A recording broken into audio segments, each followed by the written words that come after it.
Hear this word from the 5th chapter of Luke. Once while Jesus was standing beside the lake of Gennesaret, and the crowd was pressing in on him to hear the word of God, he saw 2 boats that were at the shore of the lake. The fishermen had gotten out of them and were washing their nets. He got into one of the boats, the one belonging to Simon, and asked him to put out a little way from the shore. Then he sat down and taught the crowds from the boat. When he had finished speaking, he said to Simon, "Put out into the deep water and let down your nets for a catch." Simon answered, "Teacher, we've worked all night long, but have caught nothing. Yet if you say so, I will let down the nets." When they'd done this, they caught so many fish that their nets were beginning to burst. So they signaled their partners in the other boat to come and help them. And they came and filled both boats, so that they began to sink. When Simon Peter saw it, he fell down on Jesus' knees, saying, "Go away from me, Lord, for I am a sinful man." For he and all who were with him were astounded at the catch of fish they had taken, and so also were James and John, sons of Zebedee, who were partners with Simon. Then Jesus said to Simon, "Do not be afraid. From now on, you will be catching people." When they had brought their boats to shore, they left everything and followed him. This is the word of God reminding us that we can never outspend the moments of meaningfulness that can fill us in these days. Thanks be to God. Good morning, church. Good morning. I want you to buckle up. Put on your life vest, because we're fixing to go for a ride.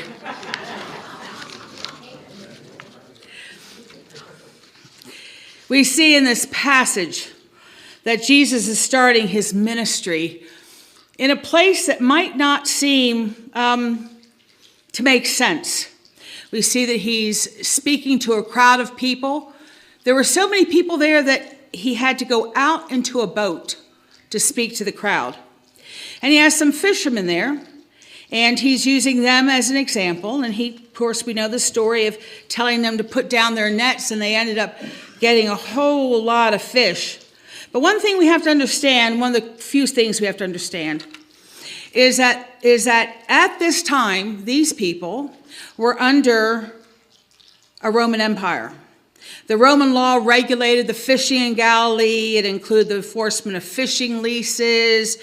It restricted who was allowed to fish in the first place. I mean, like, water's free, right? It's there, but okay.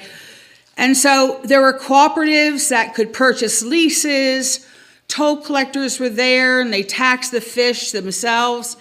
And anything else the fish became once processed, they even taxed the transport of fish. So he starts this ministry in this area with fishermen, with people that are already desperate. They're already feeling the oppression of the Roman Empire. And they know in each of their ways, they know what that oppression felt like. And so he calls these people who are already in a job that could be kind of soul-sucking when you're out there, fishing. And he calls them to follow him, to put down their nets and follow him. Now, I don't know about you, but here's Jesus, and he really wasn't that, he was known, but they kind of didn't know him. And now he's asking people to give up what they have and to follow him, to drop their nets and follow him. That's kind of like tantamount for us today to say, okay, I want you to leave your jobs. There will be no direct deposit, no 401k, and any McDonald's and Walmart you see, you will not have the money to stop nor the time. And he's asking these folks to go on a path that is uncomfortable. And he's offering them a way of working that provides value beyond money and meaning beyond productivity. And one of the message notes said that by the time he was over, the time that Jesus finished his sermon, that the size of the crowd on the banks mirrored the size of the catch in the nets. Now that brings us today, and this is where I want to buck up for just a minute. I'm going to go through this. Today, we are kind of in a little bit of the same position in a different way. We're watching the fallout of a current administration who is systematically dismantling programs that care for the needs of the marginalized and disenfranchised, those that are voiceless. We have things like dismantling USAID, which is a worldwide organization that oversees life-saving assistance to some of the poorest and most vulnerable people in the world. And some of the rhetoric that is being used is that this agency is evil, and it's a criminal organization that needs to die. And we can't help but feeling that this is oppressive, and it's going to affect some of the world's hungriest people. It's going to affect lives, millions of lives that this organization helped.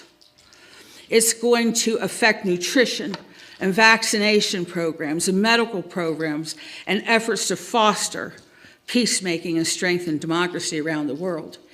It also is a direct assault on the many commands from Christ of how to love and protect the most vulnerable. Now, I could go down, and I'll go down quickly of all the things that are happening, and this is serious, but I want you to hang on. We have the potential dismantling of programs such as a DEI. We know what that's going to happen. Jobs are going to be lost, and there are going to be some people that might not be able to get a job. We're going to have the potential dismantling of PEPFAR. It was AIDS relief from Ryan White, which supports HIV and AIDS research. In some of these programs, they also help with things like tuberculosis and malaria.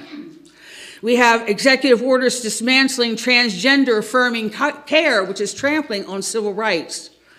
We have the deportation of immigrants who, you know what, they're really not going to be deported. They're just going to go to camps on this soil, probably much like the Japanese internment camps of World War II.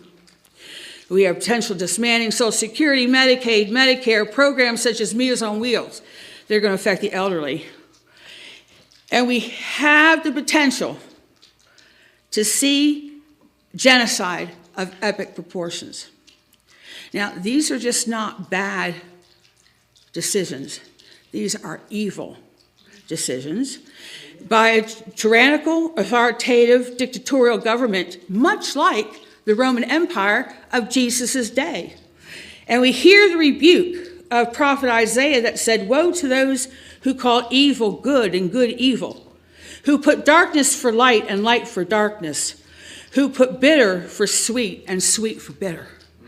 But here's what's so insidious about this. This is all done in the name of Christianity.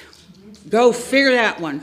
It's done in a sect of Christianity that's known as Christian nationalism, which is nothing but white supremacy cloaked in the name of Jesus and a global movement for white supremacy. And we're going to talk about these ramifications later. And I'm sure that we are all experiencing some kind of grief because it is a loss. And with grief comes numbness, it comes denial, we feel betrayed. And then there comes a point in time of acceptance, not acceptance of what's being forced upon us, but acceptance of something that's new, that we've never, a territory, just like the disciples had to enter an unknown territory. This is unknown territory. And we feel like we're being plunged into the world that only will allow for good for white, cisgender, heteronormative persons. That's it. That's it. Can I have my water, please? So, at this point in time, what I want us to do is take a deep breath and exhale. Exhale. Kind of move around a little bit because we're fixing to get to the good news. Okay? We're going to get to the good news. We're going to get to the good news of a God economy which promotes Jesus' justice. So here we go.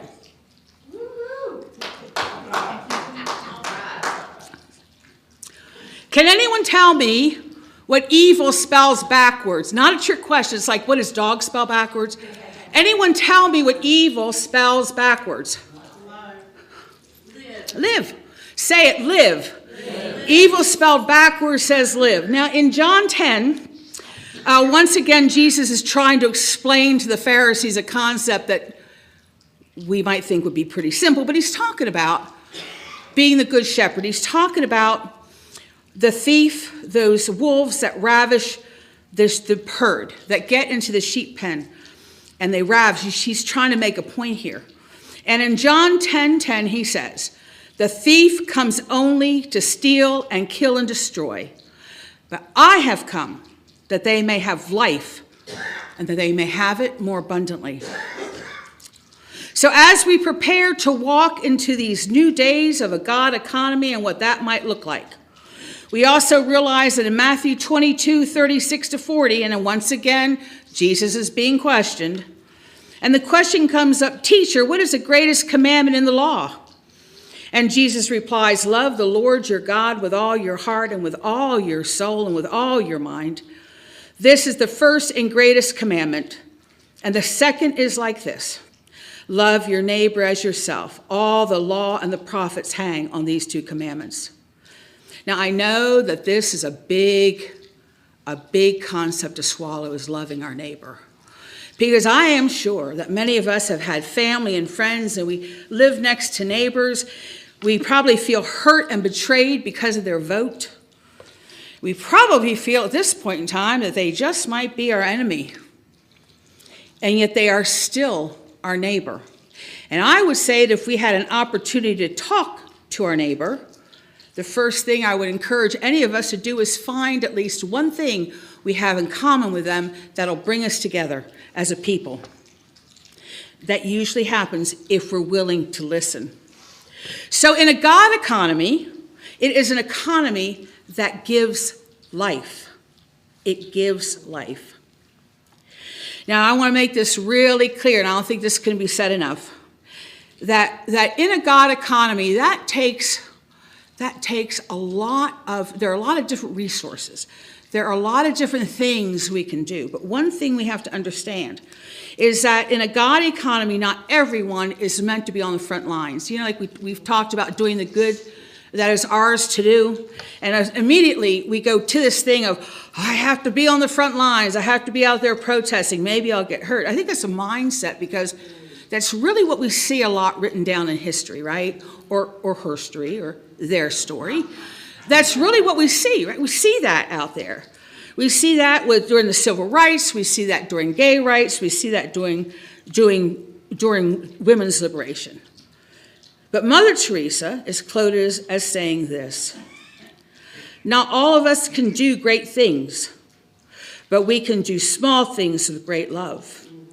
Mother embodied the servant nature of Christ. And in her words and actions, we see a life of love, however big or small, however quiet or loud, or recognized. Every action is significant, meaningful, and powerful. So there's always a question, though, that if we have all this shenanigans going on around us, right, that's very serious and is very threatening, to follow Jesus, like how is that going to do anything to change what's going on? Well, I think if we kind of examine Jesus' life and his example, I think Jesus wasn't so concerned about the end game. He was more concerned and concentrating on giving life by his actions. And that those life-giving actions were anything, it took a lot of forms, anything from healing, from going into places that were known as outcasts like Samaria. He healed, he touched the leper, he touched and empowered the woman with the issue of blood. He challenged the religious and political powers of the day. He also hugged the children, and he also multiplied food. And yes, he even turned tables, but he also prepared tables that welcomed and fostered community. And by this, he's been given an example of how we can continue to be a part of a God economy. And in this process, we can look at things that should encourage us. There are people that are going to be called to learn how to interpret what's coming down. And yet we have to see that in the midst that there are people who are going to be called to fight some of these things. And those are all going to be encouraging. We have in Virginia, all trans bills were defeated. We have that. We have attorney generals in 15 states vow to protect gender affirming care.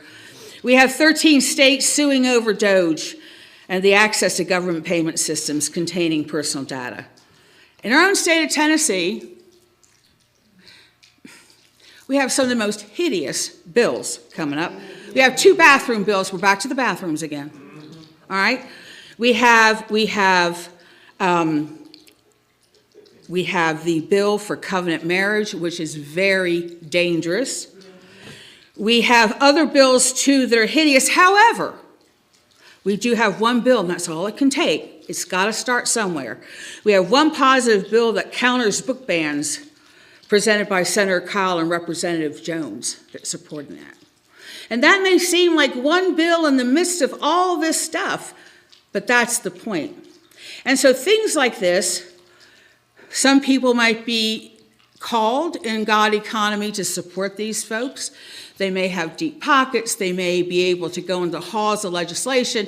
They may be able to make phone calls, do mailings, that type of thing. So there's a lot that can happen. But here's one thing that I do want to point out in all of this as we go on. And this goes back to how dangerous this is to call a government Christian when it's Christian nationalism, is that we have thousands and generations of people who are experiencing religious trauma. We have people who, because of that religious trauma, will never enter a brick and mortar church house like ours or other churches in the area who are affirming, welcoming, give life, and are safe. And this takes on, whether folks grew up in the church or whether they entered a church, we have things like conversion therapy and reparative therapy that said you're broken. And whether you grew up in the church or not, there was always an implied thing that you're broken and going to hell if you're this, and oh my God, if you're gay or queer, you are going to hell. But good news, because we're a welcoming congregation, you can come sit in our pews. And we might let you play the piano or sing in the choir. We need a good soprano. We need a good bass, right? And we 100% are going to take your money. We can do that, right? However, because of who you were created to be, you may not be a part of the leadership or marry or live your authentic life in this situation. But God loves you and we love you. What's up with that? So those folks, I'm sure there are people here that have experienced religious trauma. I've experienced religious trauma. Those folks that were not broken when they went in are sure broken when they go out. And they're traumatized, believing that this is what God's love and Christianity looks like. And so here's part of the God economy. Understandably, there are people like Pastor Colleen and myself and other spiritual leaders who kind of are being discouraged from going into places like pride clubs and organizations and coffee houses, not because they don't know us and know our hearts. That's not even the point. It's because people are trying to protect those who are experiencing religious trauma. It really is something that's very sincere. They're trying to protect, because sometimes with trauma, it can manifest a cognitive distortion. So if we walk in saying, hey, hi, we love you and we really do, and we're Christian, and immediately some people are going to go to that default and remember what happened to them in a church. And now they're experiencing a Christian government which is operating with Antichrist actions. So now we have a double whammy. We have a double whammy with this. But good news, there are people even in our congregation who are able, who have opportunities and jobs to go into places that maybe I couldn't freely go into, who are able to make community, who are able to love on people, and when the opportunity arises, they start planting a seed. To give the message that there are Christ followers, there are Christians who are life-giving and not soul-destructing. And that's where each one of us can help, because we're going to run into people that we can't do any therapy, but you know what the best thing to do is to listen and say, I hear you. And try to find a way to get these people into some kind of community. That's part of a God economy. We also have places where there are a lot of people who just kind of quietly go around doing their thing. No one ever knows. And they, it's kind of like Jesus. I don't think Jesus went around and said, I'm Jesus. Like, he didn't have this blinking light saying, I'm Jesus, and I'm the precursor to Christianity. He went around doing his thing, right? And so that's what we do, is we find ways of being part of God's economy. It's about finding those opportunities, and there are many. Right in this room, there are many resources. Some people are going to have deep pockets. Other people have ideas of what to do. We know we have things like APAC. That's a part of God's economy. And you know what? I'm going to say this. We even have things here like game night. That's a part of God's economy. Yes. I no sooner know how to draw a stick figure than the man in the moon. But boy, I can eat cookies, right? And we can have fellowship and leave better than when we came in. That's part of God's economy. We currently, even this week, I was familiar with a person who had to have their weekly HRT, and they were denied. They were denied that necessary medical procedure. Fortunately, they were part of a group and who listened to them and held sacred space and tried to direct them into places that they might be able to get discreet medically necessary care. And being able to take care of people who, it's like overwhelming. Your whole life has been turned upside down. But this is where we can learn to hold sacred spaces for people. Another part of God's economy is it's going to be planting season soon. And then it's going to be harvest time. And we can have a gift economy, which says that we can freely give what we aren't using. And anybody who's ever grown a garden knows there are more tomatoes and zucchini than you could ever choke a horse over. And that is the time to be able to find that. We have people who might have eggs that may be for a small price, or maybe they can be a bartering. And as people begin to lose jobs and are struggling to find others, we all have maybe material things of something. We all have something we can bring to that table. Skills that are going to be needed as prices soar. And hearts that are going to need to be open to listen and to be there. Because one thing I've realized about fellowship is that we're just a bunch of fellows in the same ship. We are all going to be going through this together in some way, shape, or form. And so like those nets were full in Jesus' time, there is a network, and I don't know how this is going to look, but there is a network that is being woven to have all different resources, and resources that we don't even know about, that we can't even think about, to be part of a God economy. And I believe that whatever action God calls us to do, that Spirit will embolden and equip us and give us wisdom to follow through. Martin Luther King Jr. said this, Dr. Martin Luther King Jr. said this, "The arc of the moral universe is long." I don't think he said it that way, but I'm going to say long. "But it bends toward justice, meaning that it takes time to change, but it is inevitable." It is a generational fight, part of a world system that we must never bow down to. And while waiting for these opportunities, while waiting to see how we can be a part of God's economy, we must find a way to stay spiritually grounded and encourage others to do that. As I begin to wind down, you can kind of like get those seatbelts a little loose. We wind down a little bit. I want to address something that I'm going to put on the table. I know many of us, especially our trans and queer non-binary siblings, are feeling a bit erased and a bit dismissed. And some of this is an intersectionality. There's others that are feeling erased and dismissed. But I invite you to consider this.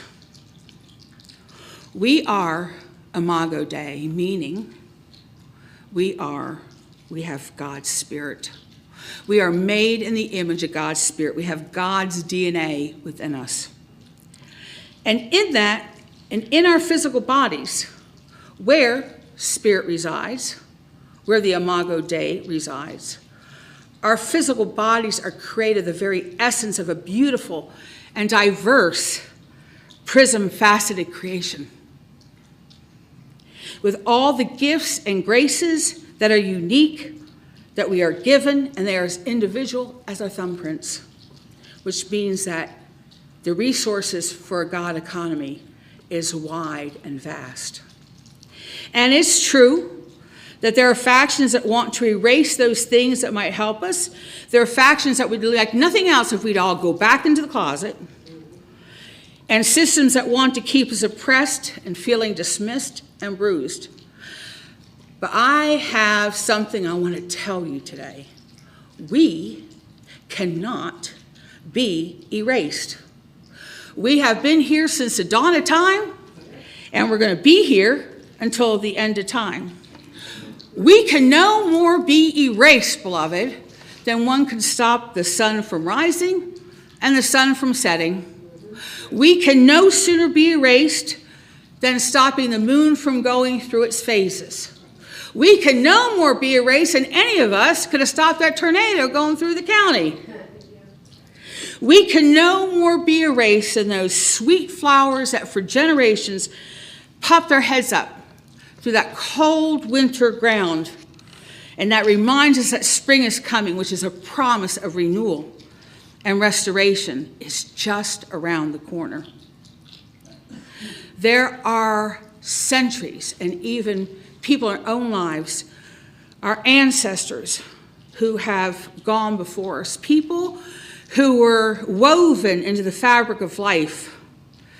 They experienced an abundance of life and hardship and tragedy.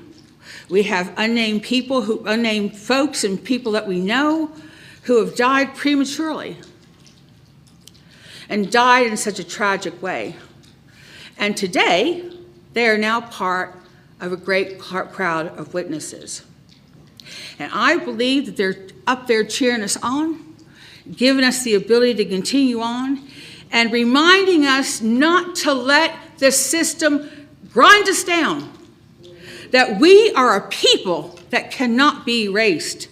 We have always been and will continue to be a powerful, influential, strong, resilient people with unique gifts bonded by generosity and compassion and kindness with abundance of love. And those of us here today who are still on this earthly plane, we're breathing. And where there's breath, there's life. And where there is life, there is hope. And this hope gives life to the very action of a God economy. Beloved, today we're standing on the shores of a God economy, and just like the fishermen followed Jesus, we are invited to follow as well, to use our gifts to demonstrate the abundance of God's economy, a work that provides value beyond money and meaning beyond productivity. So as we step into those waters to join that abundant catch that is already there, it really matters little the size of the pebble that we might decide to skid across the waters. Because whether large or small, they all make endless ripples that will fill our days with meaning, hope, and life.